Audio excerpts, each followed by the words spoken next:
I think this is going to be the official theme tune of Kaldi. Okay, so I'm going to be talking about how to run Kaldi. So basically we'll be going, we have two recipes that come with our stuff. One is resource management and one is Wall Street Journal. We're going to go through some of the resource management recipe. And we'll have a few digressions to explain as much of the internals of Kaldi as you need to know to kind of vaguely understand it. We'll go through the installation process. I'll describe the Unix one because that's what most people will use, but it also has a Visual Studio Windows one. The scripts, our scripts are all in Bash, again, for popularity reasons. Kaldi is kind of agnostic about the shell. There's nothing in it that's really specific to any one shell. Now, suppose you want to download Kaldi and you want to run it. You would probably first go to this location, kaldi.sourceforge.net. SF will also work. We have a page there with documentation that explains pretty much everything Kaldi related. We use a source control program called Subversion. The command name is SVN. It'll typically be installed on most of the systems you will have. SVN is a little bit like CVS, but it's a more modern implementation. So to check out Kaldi, you would just type this command. And this will, you'll see a lot of stuff go by on the screen. It will check out a bunch of directories, the code, the scripts, the installation instructions, the documentation source, and so on. The installation instructions, you'll just look at the install file. And the installation is pretty simple. It's like change directory to here, run install.sh, cd to here, run configure, run make. There isn't rather non-zero probability that something will go wrong because it does kind of hope that certain things are installed. But we kind of provide instructions to fix the common cases. And if it doesn't install, please ask me and I'll try to help you to get it to install. There is a directory of kind of external tools, and we try to have a script to configure and to download and make all of these external tools so that you don't have to worry about that yourself. These include SPH to pipe to decode sphere files. IRSTLM is a language modeling toolkit.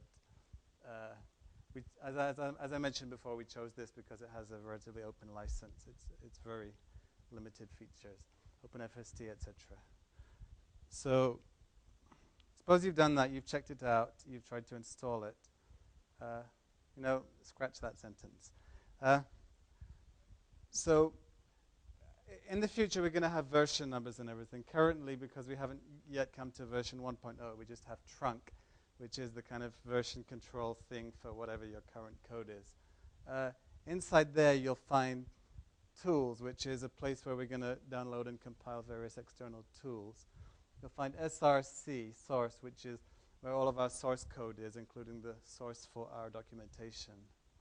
And these are the subdirectories in there. These are the names of the things that I showed you on that funny slide with the rectangles. So this is all the subdirectories of code.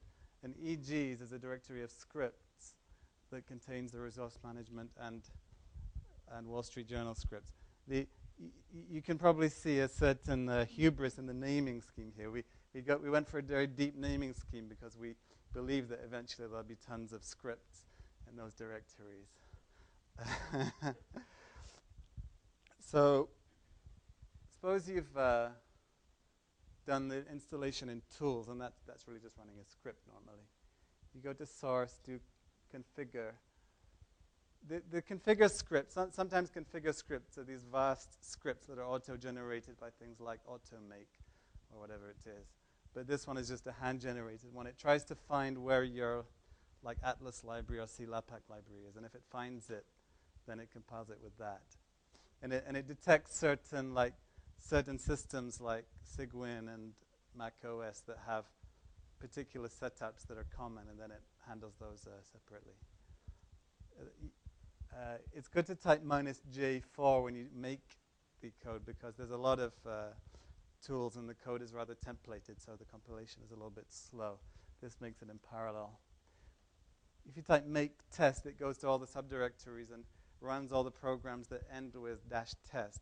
We have a lot of testing programs. They're mostly unit tests to make sure that all of the code is working. Things like you have a matrix multiplication or something, you do the multiplication and you verify that the answer is right, things like that.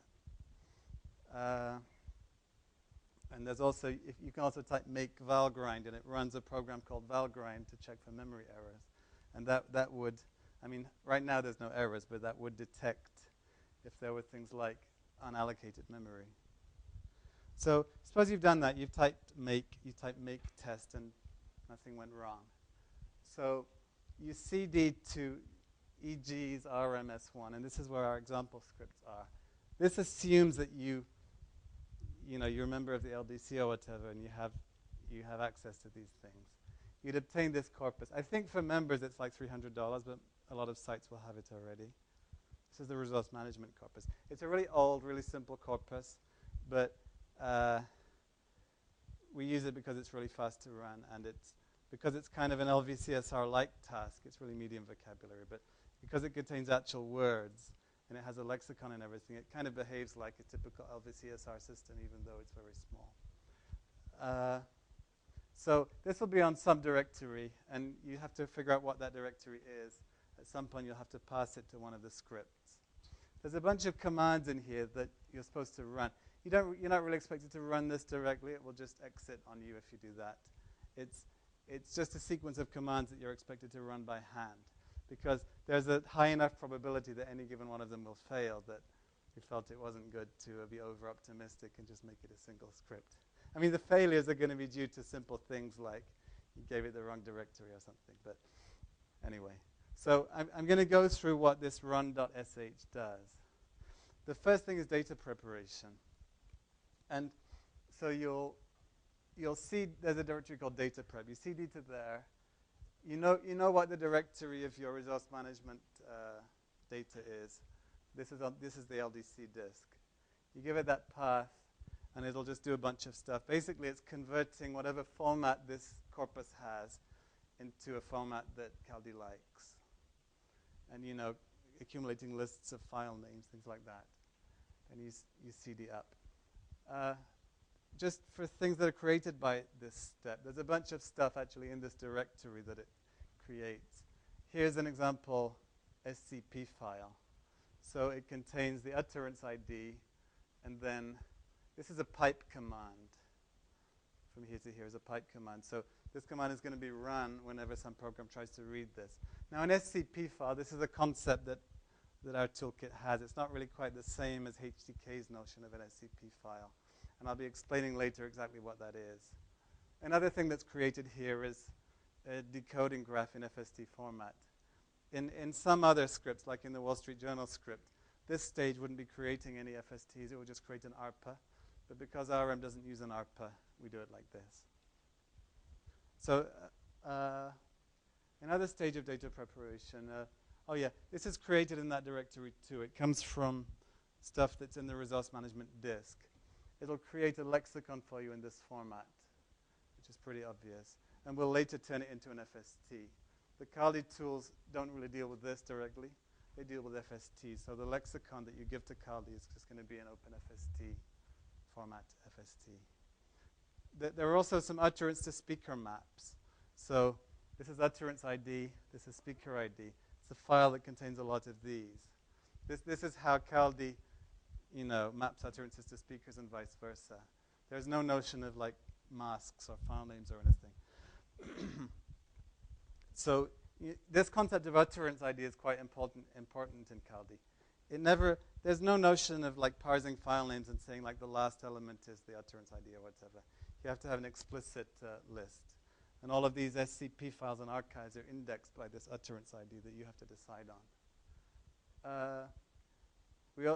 That script also creates a text format of the transcriptions, but we'll convert this into an integer format that Kaldi likes.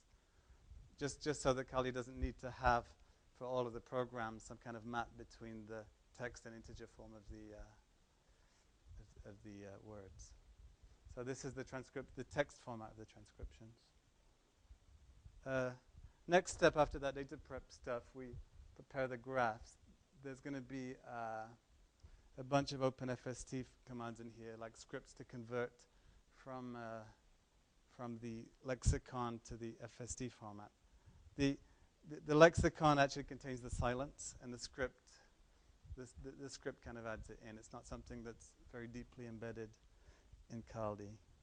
These little files, if you've ever used the AT&T toolkit or OpenFST, you'll know what these are. They're symbol tables. So it says that this is the text form of 0, this is the text form of 1, etc. And EPS for epsilon is always 0. This is kind of a common thing in FST toolkits. It knows that that ID is 0. So this is why phones are 1-based, because 0 is always reserved for epsilon. It creates, all of the so OpenFST does have a capability to put symbol tables on the FST, so the FSTs would kind of know what the words were. But we haven't used that because it quickly becomes very difficult once you decide to have symbol tables on the FSTs. We basically use integer formats throughout after the data preparation stages. It outputs these files. This is the grammar, or that could be an ARPA language model. This is used for decoding. This is the lexicon. L_disambig is a lexicon with disambiguation symbols. And if anyone has read the papers of Mori et al. That describe their standard recipe for FST-based ASR, you'll know what that is.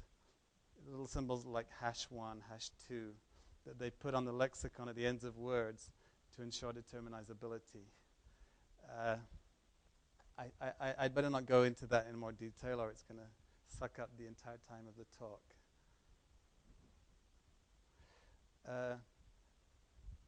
Preparing integer lists of silence and non-silence phones. We create these little files that contain things like this. These are needed later on by the scripts, because occasionally a script will need to know what the IDs of the silence phones are. And because the Kaldi tools deal with the integer formats, it's going to need that as a list of integers. Computing raw. Okay, so this is just a command to invoke a kind of other script that computes the MFCCs. And here is the command line. I believe I showed you this before. It basically writes the MFCCs to some disk. And then this is going to be a text file that contains, on each line is going to be utterance ID, and then this file name, integer offset. So it can kind of directly go to that part of the file using fseek. Okay, I think this is what I just said. This is the script format that I mentioned. Of course, the script format is very generic. This whole thing, it doesn't have to be of this form. It's any one of our extended file names that might include a real file, something of this form, a pipe, whatever. I'm showing you what the archive format looks like, but really it's binary data, so there's not a lot that you can see. But in some cases it would be text. I mean, you can give it the option to write in text, and very often it will be a nice line-by-line format. Yeah. So I think I mentioned this before. The script, this key is an important concept, because there's this concept of a collection of objects indexed by a key, and this key is a string. Think of it a little bit like an STL map, where it would be a map from string to whatever object. So the archives and the script both kind of make use of this concept. And I'll explain that concept in a little bit more detail in the next slide. But the script format is the key, and then some kind of extended file name, blah, blah, blah. I think I mentioned this before, but the types of extended file names include an actual file, a command piping output, pipe symbol, then a command, which is like which is the input version. No, that's the output version. This is when you're outputting to a pipe. This is where you're inputting from a pipe. And an offset into a file, which is useful where you want to write a big archive but have random access into it. So this might seem like a very, very minor thing, but I think it's important to, if you actually want to ever use Kaldi, to understand how this works. So there's a concept of a table, and this table doesn't really correspond to any concrete object or class. It's a more generic concept. The idea is a collection of objects of some known type, a type known in advance, all indexed by a key, which is a string. We define a key as a non-empty space-free string, for instance, that. And obviously we have to make it space-free, so otherwise we get into all kinds of issues with escaping and so on. So there are 3 templated classes that somehow relate to tables. There's a table writer, sequential table reader, and random access table reader. So there's 3 ways you can do something with a table. You can write a table, and what you do with this is you'd say, write me something with this key and this object, and it's going to write it to the table. And you need to keep doing that. You can read a table sequentially, which means repeatedly, give me the next key and give me the next object. Or you can do random access on a table, which means, do you have an object of this key, yes or no? If so, give me the object. That's how you interact. Now these are templates. They're templated on, I'm going to describe in the next slide what they're templated on. They're not actually templated on the object itself. It would be most natural to template on the object that's in the table. But the problem is that doesn't work very well with kind of fundamental types like integers and so on.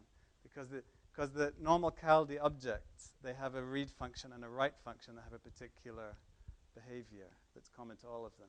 But we can't just assume that everything we want to read and write will have that format, because how would we write integers, or how would we write STL vectors or whatever? And it would be ridiculous, in my opinion, to somehow have to derive a class that's an integer, and give it extra things, because an integer is not a class in C++. So we template on what we call a holder.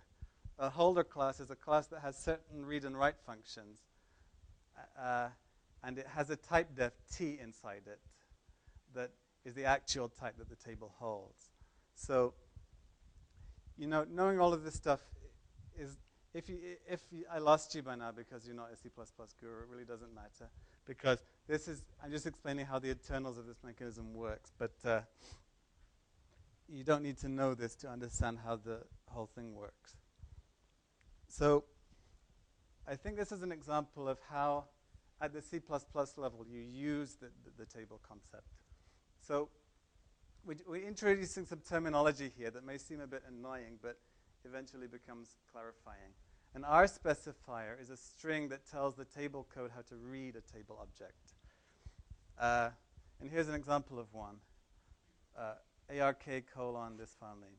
So the table code is going to parse this, and when it reads this, it says, okay, you're telling me that this is an archive. It's something that has the key object in it. And this is an extended file name that tells you how to open a pipe of some kind or open a stream. So now this is a type name. Sequential table reader templated on this holder type. So this is, basically we're reading something of type int32. So this is the object name. In the initializer, we're giving it this string. So as soon as you initialize the object, it's opening the pipe. It's saying we're going to read from this thing. So now we're using this object. We're saying what for blah blah blah blah blah. What this code is doing is it's getting each key in turn from the sequential table reader. And of course, since this is a sequential table reader, that's what this object expects us to do. So the point is that there may be errors, right? Some of the objects may not be there. Sometimes, something may go wrong.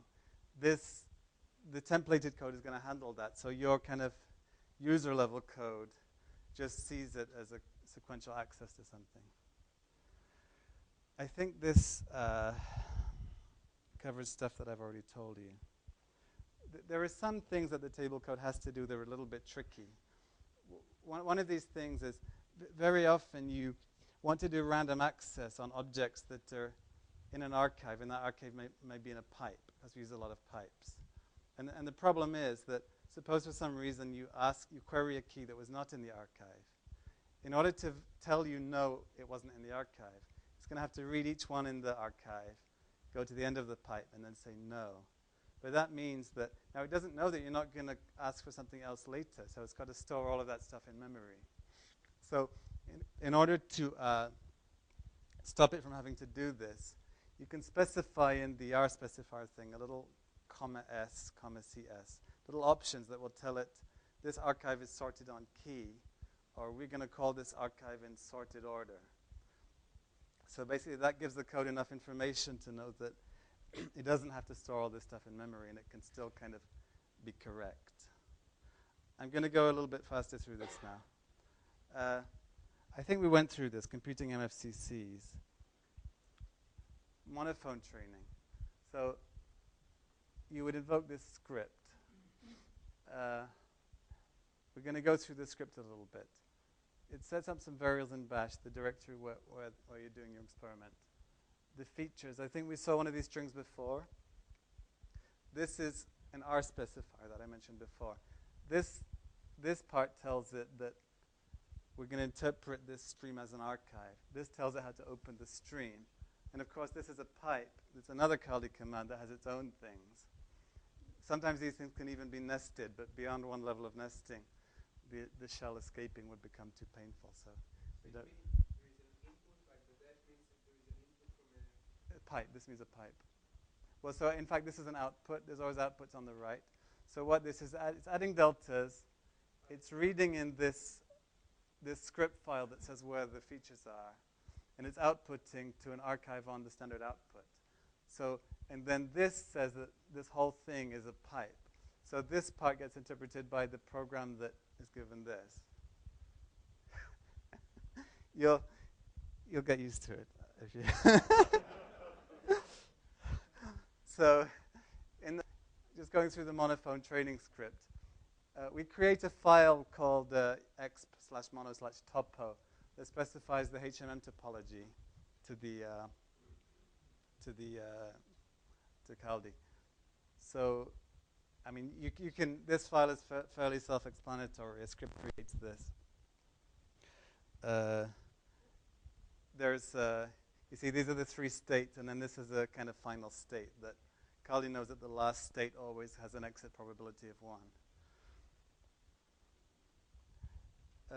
This is the command to initialize the GMM.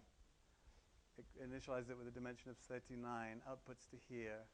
And this also outputs a tree, a very trivial tree that doesn't really have any splits in it. And that's how we handle a monophone system. Even a monophone system has a decision tree. It's just so that you don't have, all the code is unified. Let me see if we have anything else here. Okay, creating decoding graphs for training. All of the kind of training scripts have a command of this form that it creates an archive that has all of the FSTs, one for each utterance. And we do this as a separate command because otherwise it would be too slow. We don't want to do it on each iteration. It's a little bit too slow. So it takes the tree, the initial model, the lexicon FST, this is the transcriptions in integer format. And the output goes to this pipe that it just gzips it and puts it in that file. So this is just the format of the .traf file. It's just an integerized transcription where we've converted all of the strings to their integer numbers. Not a lot of people like that. Okay, so the very first stage of monophone training is a flat start where you kind of divide the utterance equally according to the number of phones or whatever, and create an alignment that corresponds to that. So the output of this program is something called an alignment, which is basically for each utterance, it's a vector of integers. And each of those integers is an ID that I touched on earlier. We call it a transition ID. It's something that behaves roughly similar to a PDF index or PDF ID. But it has a little bit more information so you know the phone and you know what the transition was. So it kind of contains sufficient information to update everything. So we pipe that into this program, gmmax_stats ali. The suffix ali means that it reads in alignments, because there are different versions of this program that read in alignments, that read in posteriors, Gaussian level posteriors, and different things. So it takes the model, it takes the features. This is a shell variable. This gets expanded to a string. It reads in this stuff from the input, the standard input, and it outputs to this file. So, by the way, whenever something has arc on it or has SCP on it, that's an R specifier or W specifier. That means that there's a collection of objects being passed around, indexed by key. But if you don't see that, like here, then it's just a file. It's just a single stream. There's no notion of indexing. I think I covered this. Oh yeah, and this is the GMM update. So it takes the original model, the accumulator, outputs the new model. So this is the Viterbi stage of training. What we do during training is on selected iterations, we redo the alignments. And we don't necessarily do that every iteration, simply because this is the thing that takes most of the time. And of course, if you have multiple Gaussians, this is not the only thing that's going on in training, so it makes sense to not do it every time. So I think this is pretty obvious. There should be 2 dashes here. You give it the beam, with the model. This is a stream that has all the FSTs on it, the features, and it's going to write. Sorry? Oh, that's an option. I mentioned briefly options on these R specifiers, or in this case a W specifier. It tells it to write in text format. This is text. The default is binary, but you could do comma B if you wanted to emphasize it. In Monophone Training, we realign on almost every iteration because I think I found that was better or something. Or maybe it's because you usually have single Gaussians. During I think after your system has stabilized a bit, you don't have to realign so often. So typically during a kind of epoch of Triphone Training, we'd only realign 3 or 4 times. To mix up, to increase the number of Gaussians, this may be slightly against the whole Kaldi philosophy, but it's just an option to the update program. The way we allocate Gaussians, we don't have a constant number of Gaussians per state. We provide, it's a power law. It's proportional to the count. And this shouldn't be 0.5. This should be 0.2. I don't know why that's that way. It's just slightly better than having a constant number. So the actual schedule we use to allocate the Gaussians is typically you start from a certain number, you linearly increase, and then it levels out.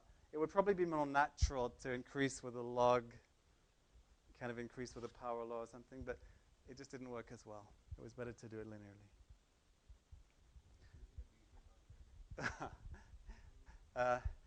Okay, so Triphone Training. The first stage is we align all of the data that we, for the monophone we use a subset because it's just no point to use all of it for such a small system. So we realign all of the data and we output alignments. We accumulate a special kind of stats for training the decision tree. What this is, for each unique triphone context in this case, it's going to accumulate a single Gaussian, well, the stats for a single Gaussian, and this is going to enable us to train the tree in the standard way.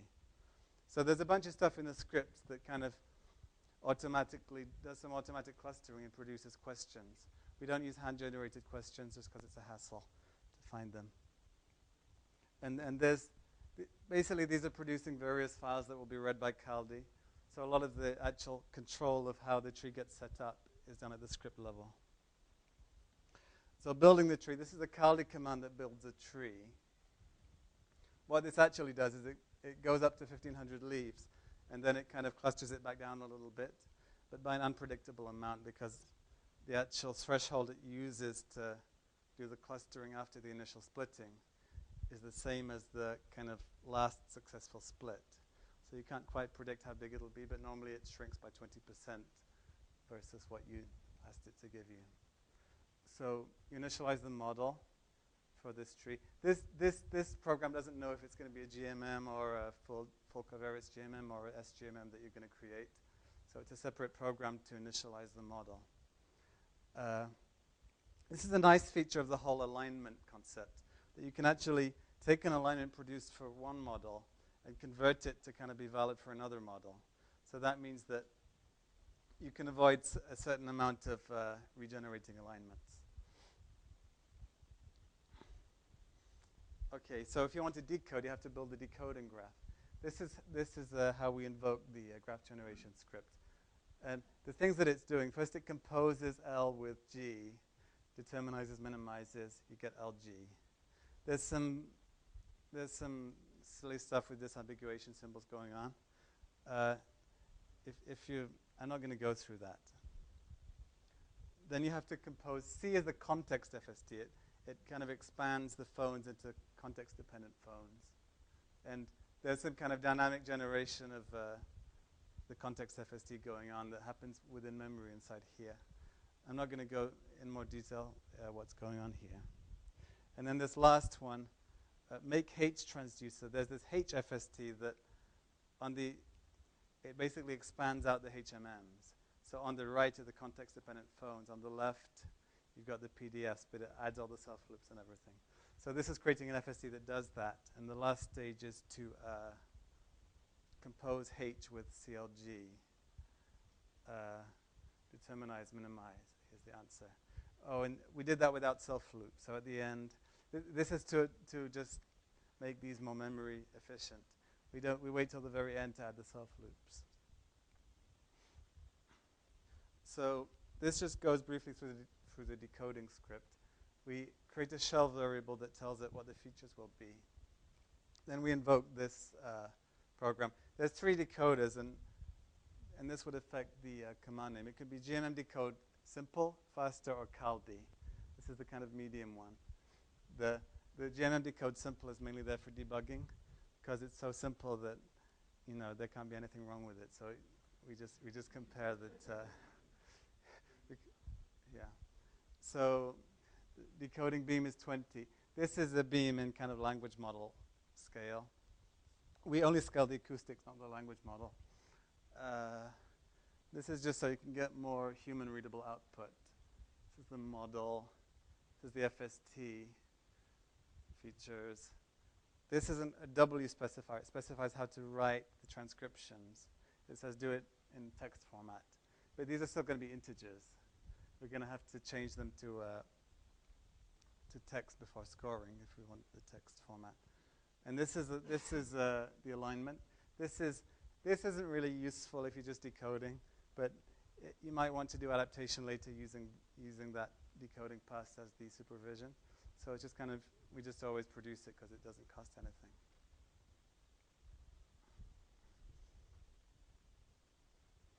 Okay, so I think this basically comes to the end of this talk. I've given you a very vague idea of how the scripts work, what's in them. Obviously, there's a lot more details that you'd want to find out before using them, but a lot of that stuff is in the documentation. You have to kind of dig around the documentation. I've been told that it's not very clear where to start, but there is a lot of it there, so if you're just willing to read it all. Also, it's heavily cross-referenced. So if you find something that's kind of related to what you need, there'll usually be a link that you can click on that will take you to what you do need. Okay, so that's it.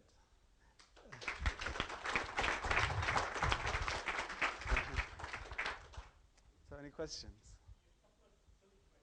I assume that since you're using OpenFST, Yeah. your word lists and lexicons and code symbols, they're all UTF-8 friendly? Kaldi never really deals directly with any of those symbols because it's all in integers. So it really doesn't matter as far as Kaldi is concerned what it is. So yeah, I assume that you could do it in UTF-8. How about your keys and extended file names? Well, those have to contain no white space and be non-empty. So I don't. Yeah, it's not going to worry about UTF-8 as long as it's not white space. I think it never checks that it's actually ASCII. But I mean, I think UTF-8 is such that if it's not, that it's never going to be white space because it's always more than 128 or something. I don't know. But it should be UTF-8 friendly. However, I don't really think it's a good idea to put UTF-8 in those things because, I mean, I don't know. Maybe I'm old-fashioned. I'm just thinking, for example, that you have speaker lists. Mm-hmm. I can imagine they would integrate with the speaker list. Yeah. I think it should work, but you've got to be concerned about this shell, though, because it could be that the shell is doing some kind of manipulation on the lines of that file, and if you've got weird characters in, I don't know whether, let's say, Perl would, bark or something. But it should be easily changeable to handle that if it really becomes an issue. So I assume whatever command you use to convert your dictionary to a dictionary converter can handle both the translations with formalism. I believe it can. I think I originally wrote it so that it could, but I don't recall. I don't think it's ever been tested, but it's just a Perl script, so it's super simple. The format example you showed. Well, the format that I showed didn't have those probabilities, but I think the Perl script that creates the lexicon actually has a flag that is supposed to accept them, or at least it did at one point. But it's never been tested. But it's just a 30-line Perl script, so it's not like. And it's basically OpenFST compatible stuff. Yeah. So Kaldi doesn't really care whether the lexicon has probabilities. It's just an FST. So yeah. So. And do you guys try any making the composition, especially after you got lexic dependency? What is the largest CLG you've tried so far? How has it been done? Ooh. Well, they can get very large. I mean, we've decoded with ones that were like 1.5 gig, I think. I think that was with a somewhat pruned trigram LM. They do get very big, but at some point we're going to create decoders that don't suffer from that problem. I mean, I think the FST formalism, it's great because it's easy to debug and it's simple, but maybe the memory usage isn't the best it could be. We're going to work on it. So if there's no more questions, I guess we can call it a day. Oh, one more. Will this slide be on source form? I guess we can put it there. Okay. Why there is no music at the end? Oh, you have to redo the music. Down, down, down, down, down.